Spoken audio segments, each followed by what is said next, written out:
आई भी कहाँ से हो रही थी। आज तक पुलवामा का जो बम कांड था उसकी मेरे आज तक नहीं पता चल पाया जांच में कि वो आरडीएफ कहाँ से आया, किसने की थी साजिश। 5 या 6 बजे इसका फोन आया, हाँ सतपाल भाई क्या हुआ। मैं कहा हमारे इतने लोग मर गए हैं और हमारी गलती से मरे हैं। तो बोला नहीं चुप रहना, अभी कुछ नहीं बोलना इस पे। मैं कहा ठीक है, मैं समझा कुछ जांच वाँच कराएंगे, उस पर असर पड़ेगा।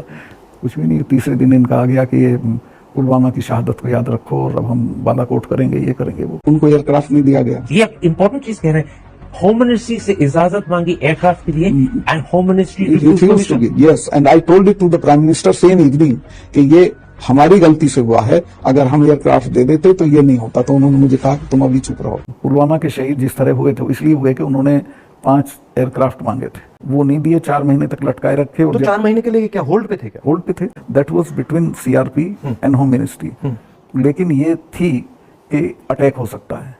इसके अलावा वो जो गाड़ी टकराई थी वो 10 दिन से घूम रही थी वहाँ, पूरा आप समझिए कि भरी हुई विस्फोटक से। ना हाईवे सैनिटाइज था, ना वो लिंक रोड।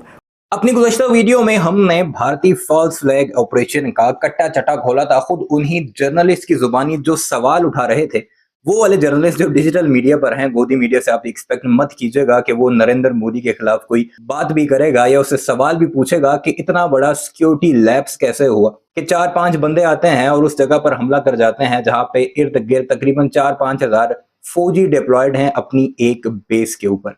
लेकिन इस वीडियो में हम आपको बताएंगे कि इससे पहले का जो कड़ा सच था, जो भारत का मीडिया छुपाता रहा है और पाबंदियां लगाता रहा है, और खुद उसमें अजीत डोवल जो कि नेशनल सिक्योरिटी एडवाइजर है नरेंद्र मोदी का, वो और खुद नरेंद्र मोदी इन्वॉल्व थे। किसकी जुबानी?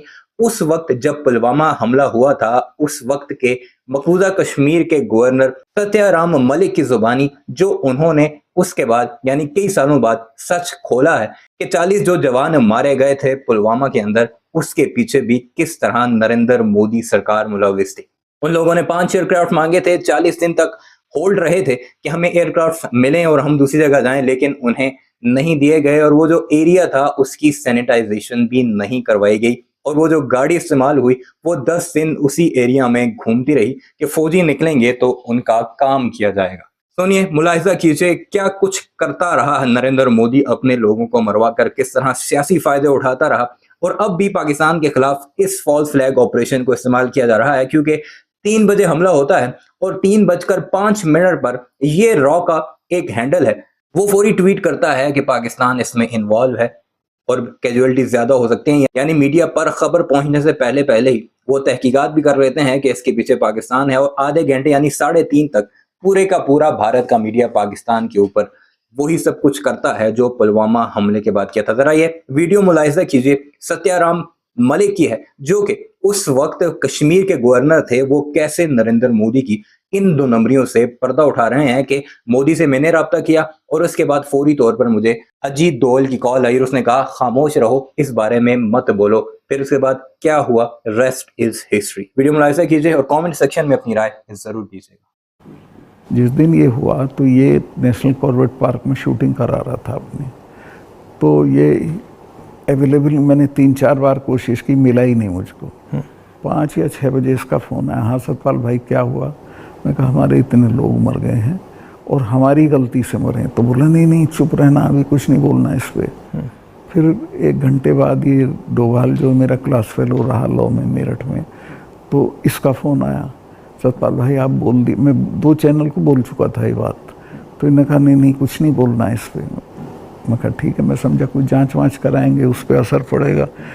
कुछ भी नहीं। तीसरे दिन इनका आ गया कि ये पुलवामा की शहादत को याद रखो और अब हम बालाकोट करेंगे, ये करेंगे, वो करेंगे। और अभी तक उसमें कुछ नहीं हुआ? कुछ नहीं, करना भी नहीं है इसको। पुलवामा के शहीद जिस तरह हुए थे इसलिए हुए कि उन्होंने 5 एयरक्राफ्ट मांगे थे। अगर वो मेरे से मांग लेते तो मैं इमीडिएटली कर देता। मैं तो वहाँ स्टूडेंट्स जब जम्मू में फंस जाते थे बर्फ में, उनको एयरक्राफ्ट से, क्योंकि दिल्ली में एयरक्राफ्ट इमीडिएटली मिलता है किराए पे। 4 महीने तक एप्लीकेशन उनकी पड़ी रही होम मिनिस्ट्री में, और 4 महीने बाद वो खारिज कर दी कि नहीं देंगे। तब वो सड़क से चले। इतना बड़ा, मतलब 4 महीने के लिए वो चले ही नहीं? चले ही नहीं, इसलिए कि वो सड़क से चलना बिल्कुल इनसिक्योर होता है, वो उनके उसमें नहीं है सिस्टम में। 5 जहाज़ मांगे थे उन्होंने, वो नहीं दिए, 4 महीने तक लटकाए रखे। और तो 4 महीने के लिए ये क्या होल्ड पे थे क्या? होल्ड पे थे सब, मेरे सामने नहीं आई। अगर मेरे सामने आई होती तो मैं उसमें कुछ करता। That was between CRP and home ministry. लेकिन ये थी कि अटैक हो सकता है।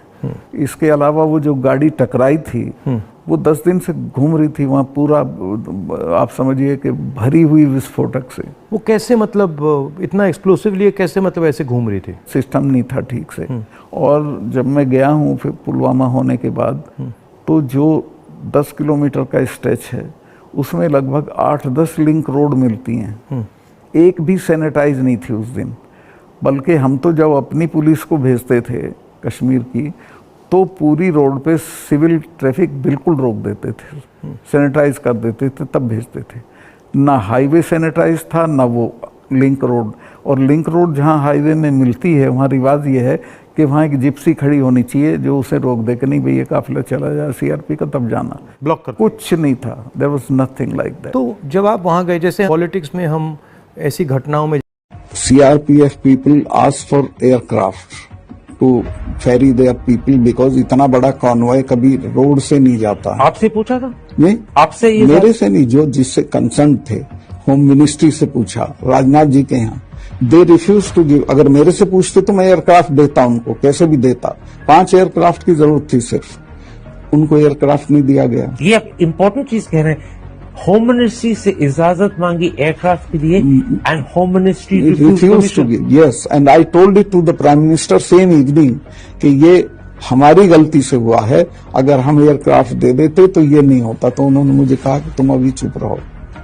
आई भी कहाँ सो रही थी? आज तक पुलवामा का जो बम कांड था उसकी में आज तक नहीं पता चल पाया जांच में कि वो आरडीएफ कहाँ से आया, किसने की थी साजिश। आखिर जब 370 हटाने के बाद कहा गया, बड़े बड़े डींगे हाँकी गई कि कश्मीर में आतंकवाद खत्म कर दिया गया, कमर तोड़ दी गई है, तो फिर ये हादसा किसने करा है? जम्मू कश्मीर के गवर्नर मनोज सिन्हा ने कश्मीर में गया, एक पत्रकार में उसका नाम खुलासा नहीं कर सकता, मुसीबत हो जाएगी। उसने कहा एक बार लिस्ट मांग लीजिए कि उत्तर प्रदेश और खासतौर से बलिया गाजीपुर के कितने लोगों ने कश्मीर के गेस्ट हाउस में कितने कितने दिन कितने कितने महीने रहे हैं। पड़ताल कर सके तो मालूम करिए कि पूर्वांचल के कितने लोगों ने वहाँ जाकर ठेकेदारी शुरू कर दी है मनोज सिन्हा के संरक्षण के कारण। जम्मू कश्मीर के वो गवर्नर जिन्हें कश्मीर की व्यवस्था देखनी चाहिए थी, कश्मीर की कानून व्यवस्था की प्लानिंग करनी चाहिए थी, आजकल उत्तर प्रदेश के मुख्यमंत्री बनने का सपना देख रहे हैं। कहीं ब्रजेश पाठक उनको फूल देखते हुए ट्वीट कर रहे हैं, कभी वो गवर्नर से मिल रहे हैं, कश्मीर पर ध्यान नहीं है। कहाँ की इंटेलिजेंस की रिपोर्ट जब ये इतना बड़ा कांड हो गया? जिस दिन ये हुआ तो ये नेशनल कॉर्बेट पार्क में शूटिंग करा रहा था अपनी, तो ये अवेलेबल, मैंने 3-4 बार कोशिश की, मिला ही नहीं मुझको। 5 या 6 बजे इसका फ़ोन आया, हाँ सतपाल भाई क्या हुआ? मैं कहा हमारे इतने लोग मर गए हैं और हमारी गलती से मरे हैं। तो बोला नहीं नहीं चुप रहना, अभी कुछ नहीं बोलना इस पर। फिर 1 घंटे बाद ये डोभाल जो मेरा क्लास फेलो रहा लॉ में मेरठ में, तो इसका फ़ोन आया, सतपाल भाई आप बोल दी। मैं 2 चैनल को बोल चुका था ये बात। तो इन्होंने कहा नहीं नहीं कुछ नहीं बोलना इस पर। मैं कहा ठीक है, मैं समझा कुछ जांच वाँच कराएंगे, उस पर असर पड़ेगा। कुछ भी नहीं। तीसरे दिन इनका आ गया कि ये पुलवामा की शहादत को याद रखो और अब हम बालाकोट करेंगे, ये करेंगे वो करेंगे।